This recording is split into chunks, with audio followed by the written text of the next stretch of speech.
Hello friends, आपका स्वागत है हमारे इस यूट्यूब चैनल ज्योग्राफी वाले सर में। फ्रेंड्स, काफी दिनों बाद हमारा जो ये वीडियो है वो आपके सामने आ रहा है। इस टॉपिक में हम सहकारिता के बारे में पढ़ेंगे, जो कि रीट, पटवारी आदि एग्जाम्स के लिए काफी महत्वपूर्ण भी है। तो सहकारिता होती क्या है, सबसे पहले हम टॉपिक पे ही आते हैं। हमारे टॉपिक का नाम है सहकारिता। सहकारिता होती क्या है? सहकारिता होता है मिलजुल कर काम करना। नहीं फ्रेंड्स, मिलजुल कर जो कार्य करना है उसे सहकारिता कहते हैं।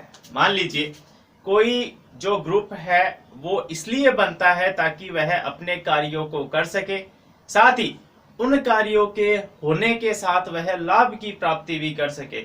इस कारण वे मिलजुल कर कार्य यानी आपस में एक ग्रुप बनाकर कार्य करता है। जो ग्रुप होता है वो सहकारी संगठन कहलाता है और इस प्रकार मिलजुल कर कार्य करना है वो सहकारिता कहलाता है। मान लीजिए कुछ लोगों को जरूरत है किसी खेत में कार्य करने के लिए कृषि यंत्रों की। यदि एक व्यक्ति वो कृषि यंत्र खरीदता है यदि एक व्यक्ति वो कृषि यंत्र खरीदता है तो उसे बहुत सारे पैसों की आवश्यकता होगी, लेकिन वो व्यक्ति और उसके आसपास काम करने वाले व्यक्ति एक समूह बनाकर उन कृषि यंत्रों की खरीदारी करे और उनका सामूहिक रूप से उपयोग करे, तो ऐसा कार्य है वो क्या कहलाता है? मिलजुल कर कार्य करना यानी सहकारिता कहलाता है। इतना ही नहीं, वो अपने ग्रुप द्वारा खरीदे गए जो उपकरण है वो दूसरे स्थान पर रेंट के लिए भी दे सकते हैं, किराए पर भी दे सकते हैं, जिससे उनको आमदनी भी होती है और उनके उपकरणों का मेंटेनेंस भी हो जाता है। तो ऐसी जो समिति बनाई जाती है वह सहकारी समिति कहलाती है। सहकारी समिति जो है उसके लोग जो कार्य करते हैं वही सहकारिता कहलाता है। सहकारिता का जो सिद्धांत है वो सिद्धांत है एक सबके लिए तथा सब एक के लिए। यानी जो ग्रुप बनता है उस ग्रुप में प्रत्येक सदस्य सबके लिए कार्य करता है, यानी ग्रुप के सभी सदस्यों के लिए कार्य करता है। और सब जो ग्रुप के सदस्य हैं वो यदि किसी एक पे परेशानी आती है तो उसके लिए कार्य करते हैं, यानी वो सारा कार्य मिलजुल कर होता है। एक व्यक्ति सबके प्रति दायित्व रखता है और सब व्यक्ति प्रत्येक व्यक्ति के प्रति दायित्व रखते हैं। इसका जो जनक है वो है रॉबर्ट ओवन, यानी विश्व में सहकारिता की शुरुआत करने वाले जो पहले व्यक्ति थे उनका नाम है रॉबर्ट ओवन। सहकारिता का जो विकास है वो सबसे पहले विश्व के अंदर यूरोप महाद्वीप के जर्मनी में हुआ था। तो सहकारिता का विकास यूरोप महाद्वीप के जर्मनी में हुआ था, ये हमें ध्यान में रखना। नेक्स्ट हमारा आता है सहकारिता के मूल तत्व, यानी जो सहकारिता यानी मिलजुल कर कार्य करने का संगठन जो बनता है उसके मूल तत्व क्या आते हैं। तो मूल तत्व में सबसे पहले है स्वैच्छिक सदस्यता। ऐसा नहीं है कि सहकारिता में आजा भाई, तू भी आजा, तुझे भी आना पड़ेगा, तेरा खेत मेरे खेत के पास में है, तुझे भी आना पड़ेगा, ऐसा कोई सिस्टम नहीं है। इसमें क्या है, जो सदस्यता दी जाती है वो स्वैच्छिक होती है, यानी व्यक्ति अपनी इच्छा से क्या करता है, उस ग्रुप में जो सहकारी समूह है उसमें शामिल होता है। तो स्वैच्छिक सदस्यता इसका पहला तत्व है। दूसरा, सदस्यों के समान अधिकार एवं अवसर। ऐसा नहीं होता कि उन सदस्यों में कुछ व्यक्ति विशेष हैं और कुछ अलग है, नहीं, सभी व्यक्तियों के जो हैं सदस्य हैं सभी के समान अधिकार होते हैं और उनके समान ही अवसर होते हैं उस सहकारी समिति में कार्य करने के लिए। यानी प्रत्येक व्यक्ति का सहकारी समिति के जो सदस्य हैं उन सदस्यों के समान अधिकार होते हैं और साथ ही साथ विकास के समान अवसर भी उपलब्ध होते हैं। नेक्स्ट, कार्य हेतु सभी की सहमति, यानी मान लीजिए कुछ लोगों ने सहकारी समिति बनाई है, उस सहकारी समिति द्वारा कोई भी कार्य जो किया जाएगा उसके लिए सभी सदस्यों की सहमति आवश्यक होगी। क्यों? क्योंकि स्वैच्छिक सदस्यता के आधार पर सहकारी समिति बनी है और उसमें सभी व्यक्ति है वो समान अवसर जो है समान अवसर वाले होते हैं, समान अधिकार वाले होते हैं। इसलिए कोई भी कार्य किया जाता है तो सबकी सहमति आवश्यक है। आर्थिक उद्देश्य, यानी इस सहकारी समिति है वो बनाई तो आर्थिक उद्देश्य के लिए ही जाती है, आर्थिक उद्देश्य की पूर्ति की जाती है, लेकिन उस समिति के सदस्यों द्वारा आर्थिक उद्देश्यों के साथ साथ नैतिक और सामाजिक उद्देश्य भी पूर्ण किए जाते हैं। यानी ऐसा नहीं है सिर्फ अर्थ यानी पैसों की तरफ ही ध्यान दिया जाए, उनके अलावा सामाजिक कार्य है और नैतिक कार्य है, वो उद्देश्य है, उनको भी पूरा किया जाता है। उस समिति के कुछ अपने नैतिक उद्देश्य भी होते हैं और सामाजिक उद्देश्य भी होते हैं। तो ये अपने को ध्यान में रखना है। स्वैच्छिक सदस्यता, सभी सदस्यों के जो समान अवसर होते हैं प्लस समान अधिकार होते हैं, सभी व्यक्तियों की जो सहमति है वो किसी कार्य को करने के लिए आवश्यक है। इसके आर्थिक उद्देश्य तो होते ही होते हैं, साथ में सामाजिक और नैतिक उद्देश्य भी होते हैं। फिर है संगठन।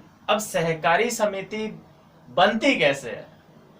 तो सबसे पहला कार्य है स्टेप पहला, यदि किसी को सहकारी समिति का निर्माण करना है तो सबसे पहले कम से कम 15 सदस्यों की आवश्यकता होती है। यानी सहकारी समिति बनाने के लिए कम से कम 15 सदस्य चाहिए। साधन और पूंजी की व्यवस्था। साधन तो चाहिए ही चाहिए, यानी कार्य करने के लिए सहकारी समिति बनाई किस लिए जा रही है, वो कार्य क्या करेगी, उन कार्यों को करने के लिए साधन चाहिए। साधन के साथ साथ वो साधन उपलब्ध कैसे होंगे? भाई आर्थिक युग है, हर चीज पैसों से होता है, इसलिए उन साधनों को खरीदने के लिए पैसों की भी आवश्यकता होती है। तो साधन और पूंजी की व्यवस्था भी करनी होती है, ये उसका दूसरा स्टेप होता है। 15 या उससे अधिक सदस्य हो जाते हैं तो दूसरा उनका स्टेप है वो है साधन और पूंजी की व्यवस्था करना। ये साधन और पूंजी है वो प्रत्येक व्यक्ति अपने हिस्से के अनुसार पैसे देता है, जिसमें प्रत्येक व्यक्ति की सहभागिता होती है और उन्हीं पैसों से समिति का निर्माण होता है। सहकारिता विभाग से पंजीकरण। जब पूंजी साधन की व्यवस्था हो जाती है, 15 से अधिक सदस्य हो जाते हैं, तो सहकारी विभाग द्वारा उस समिति का पंजीकरण किया जाता है, यानी रजिस्ट्रेशन के बाद ही वह कार्य करती है। तो तीसरा स्टेप है रजिस्ट्रेशन का। चौथा, संचालन हेतु प्रतिनिधि का चुनाव। जो सहकारी समिति बनती है जिसके सदस्य हैं, मान लीजिए कम से कम 15 सदस्यों की एक सहकारी समिति बनाई गई है, अब प्रतिनिधि का चुनाव होता है। उन 15 सदस्यों में से एक प्रतिनिधि चुना जाएगा बहुमत के आधार पर, और वो प्रतिनिधि क्या करेगा, इसके संदर्भ में निर्णय लेगा और निर्णय के लिए सभी की सहमति जरूरी होगी। वो निर्णय यदि सभी की सहमति के अनुसार है वो हो जाता है कार्यरत, तो उस निर्णय को सही माना जाता है। तो संचालन हेतु प्रतिनिधि का चुनाव हो गया। फिर आय व्यय का हिसाब के उचित तरीके। समिति में जो पैसे आए हैं, जो समिति कार्य करती है, आय व्यय करती है, उस सारे हिसाब, क्योंकि सभी व्यक्तियों के पैसे होते हैं, इसके लिए उसके उचित तरीके होने चाहिए, यानी इस प्रकार से आय व्यय करे कि समिति को लाभ हो। क्यों भाई, सभी लोगों ने मिलकर एक समिति बनाई है, अपना कार्य भी हो जाए और कुछ लाभ भी मिल जाए, तो इस प्रकार से आय व्यय करते हैं ताकि उस समिति के सदस्यों को कुछ ना कुछ लाभ हो। तो ये होता है सहकारी समिति का संगठन, जो कि 5 स्टेप में पूरा होता है। पहला स्टेप 15 सदस्य होना चाहिए। दूसरा स्टेप जो है साधन प्लस पूंजी की व्यवस्था होनी चाहिए। तीसरा स्टेप है उसके अंतर्गत रजिस्ट्रेशन कराया जाना चाहिए। चौथा स्टेप है उसके अंतर्गत प्रतिनिधि का चुनाव करना होता है रजिस्ट्रेशन के बाद। उसके बाद जो 5वां स्टेप है उसमें आय व्यय के हिसाब के उचित तरीके देखे जाते हैं, जिनसे ऐसे तरीके देखे जाते हैं जिनसे लाभ हो।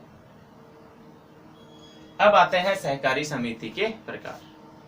तो सहकारी समिति के अनेक प्रकार हो सकते हैं, यानी किस उद्देश्य को लेकर बनाई गई है उसके आधार पर सहकारी समिति के प्रकार होते हैं। फिर भी हम कुछ मुख्य उद्देश्य हैं उनको देखते हुए सहकारी समिति के प्रकार हैं वो उनकी चर्चा करते हैं। उनमें जो अधिकतर सहकारी समितियां बनी हैं उन्हीं उद्देश्यों के आधार पर प्रकार हैं वो विभाजित किए हैं। सबसे पहले है कृषि सहकारी समिति, यानी कृषि कार्य को पूर्ण करने के लिए जो समिति बनाई जाती है उसे कहते हैं कृषि सहकारी समिति। नेक्स्ट, दुग्ध सहकारी समिति। इसमें क्या किया जाता है, दुग्ध विक्रेताओं की एक समिति बनाई जाती है, उत्पादनकर्ताओं की एक समिति बनाई जाती है, उसी के आधार पर जो निर्णय कार्य वगैरह होता है वो होता है दुग्ध सहकारी समिति। तीसरी है उपभोक्ता। आजकल प्रत्येक व्यक्ति उपभोक्ता, जो उपभोग करता है वह उपभोक्ता है। दुनिया में प्रत्येक व्यक्ति किसी न किसी वस्तु का उपभोग करता है, इसलिए प्रत्येक व्यक्ति उपभोक्ता है। लेकिन कुछ व्यक्तियों के लिए कुछ खास वस्तुएं हैं वो महत्वपूर्ण होती है। जैसे किसानों के लिए कुछ वस्तुएं महत्वपूर्ण होती है, जो लकड़ी का काम करते हैं उसके लिए कुछ विशेष महत्वपूर्ण होता है, जो मिट्टी का काम करते हैं उनके लिए कुछ महत्वपूर्ण होता है। इसी प्रकार समान उपभोक्ताओं की एक विशेष समिति बनाई जाती है, गृह निर्माण सहकारी समिति। इसमें आप नाम से ही समझ रहे हैं, सहकारी साख और बचत समिति, ये भी सहकारी समिति का ही एक प्रकार है। और लास्ट है क्रय विक्रय सहकारी समिति। तो ये सहकारी समितियों के मुख्य प्रकार हैं, जो कि उनके कार्य के आधार पर विभाजित है, यानी हमें उनके कार्य का पता चल जाता है उसके नाम के आधार पर ही। तो ये सहकारी समितियां हैं, वो मुख्य 6 प्रकार हैं। वैसे बहुत सारे प्रकार है, लेकिन मुख्य 6 प्रकार ये है। तो ये तो सहकारी समिति का ढांचा है। बात करते हैं अपने भारत की। भारत में जो सहकारी समिति है उसके जनक थे फ्रैंकलिन निक्सन। फ्रैंकलिन निक्सन है वो भारत में सहकारी समिति के जनक थे। हमारे भारत में सहकारी समिति का विकास है वो 1904 में हुआ था। 1904 में हुआ था, जब अकाली दल एक संगठन था भारत में। अकाली दल जो है, अकाली आयोग भी जिसे कहते हैं, अकाली आयोग ने क्या किया था, इसकी सिफारिश की थी, और उन्हीं की सिफारिश के आधार पर भारत में सहकारी समिति का विकास है वो किया गया। तो प्रश्न ध्यान में रखिएगा, सहकारी समिति के जनक है वो फ्रैंकलिन निक्सन है, और इसका विकास है वो अकाली आयोग की सिफारिश के आधार पर है, वो 1904 में किया गया था। सहकारी जो समिति है उसका विकास राजस्थान में भी उसी समय हुआ था जिस समय भारत में हुआ था। 1904-05 में राजस्थान में इसका विकास है वो किया गया था, यानी शुरुआत की गई थी। और इसके लिए एक सहकारी बैंक की स्थापना की गई थी राजस्थान के भरतपुर जिले के डीग के अंदर, यानी डीग भरतपुर में सबसे पहले सहकारी समिति की स्थापना है सहकारी बैंक के रूप में की गई थी सन 1904 के अंतर्गत। तो ये राजस्थान में सहकारी समिति का विकास का कार्य। तो फ्रेंड्स, ये था सहकारिता, कोऑपरेटिव्स। इसके संदर्भ में जितने भी जो महत्वपूर्ण प्रश्न बनते हैं ये हमने सार रूप में जाने, यानी महत्वपूर्ण प्रश्न है वो इसी आधार पर बनते हैं। पूछा क्या जाता है, शाब्दिक अर्थ क्या है, सिद्धांत क्या है, इसके जनक कौन है, इनके मूल तत्व, निम्नलिखित में से कौन सा मूल तत्व सहकारी समिति का नहीं है। इनमें से कोई आपको 3 दे दिए जाएंगे और 1 नहीं दिया जाएगा, या फिर कौन सा तत्व है 1 दे दिया जाएगा, 3 अलग दिए जाएंगे। संगठन में स्टेप बाय स्टेप होता है, यानी जैसे हम सीढ़ियां चढ़ते हैं, पहली के बाद दूसरी, दूसरी के बाद तीसरी, तीसरी के बाद चौथी। यहाँ अपनी योग्यता का प्रदर्शन नहीं करना है, क्योंकि कुछ बच्चे पहली के बाद चौथी, चौथी के बाद छठी, छठी के बाद नौवीं, ऐसे सीढ़ियां चढ़ जाते हैं फलांकर। हमें फलांगना नहीं है, इसमें क्या देखना है, स्टेप देखना है। पहले के बाद पहला स्टेप होगा, कम से कम 15 सदस्यों का समूह है तो हमें पहला यही है। दूसरा साधन पूंजी की व्यवस्था है तो वही होगा। तीसरा रजिस्ट्रेशन का होगा। चौथा जो है वो निर्वाचन का होगा, और 5वां आय व्यय का होगा। तो हमें स्टेप बाय स्टेप ध्यान में रखना है, क्योंकि प्रश्न आ सकता है सहकारी समिति के संगठन के जो स्टेप हैं उन्हें क्रमबद्ध कीजिए, और ये 5 आ जाएंगे, और नीचे 4 ऑप्शन में आएंगे 1 3 4 5, 1 2 3 4 1। इस प्रकार उनको अपने को क्या करना है, क्रमबद्ध करना है। सहकारी समिति के प्रकार बहुत सारे होते हैं, उनसे संबंधित प्रश्न है वो कम ही पूछे जाने की आशंका है वो होती है, यानी बहुत कम पूछे जाते हैं। लेकिन ये पूछा जा सकता है भारत में सहकारी समिति के जनक कौन थे, तो अपने को ध्यान रखना फ्रैंकलिन निक्सन थे। और किसकी सिफारिश से भारत में स्थापना हुई, तो अकाली आयोग की सिफारिश से भारत में स्थापना हुई। राजस्थान में इसका विकास 1904-05 में हुआ था, और सबसे पहले डीग भरतपुर में सहकारी बैंक की स्थापना है वो की गई थी। तो फ्रेंड्स, ये है सहकारिता से संबंधित जो है बिंदु। यदि आपको किसी भी एग्जाम से संबंधित नोट्स चाहिए, हम आपको नोट्स है वो ई बुक में उपलब्ध कराएंगे।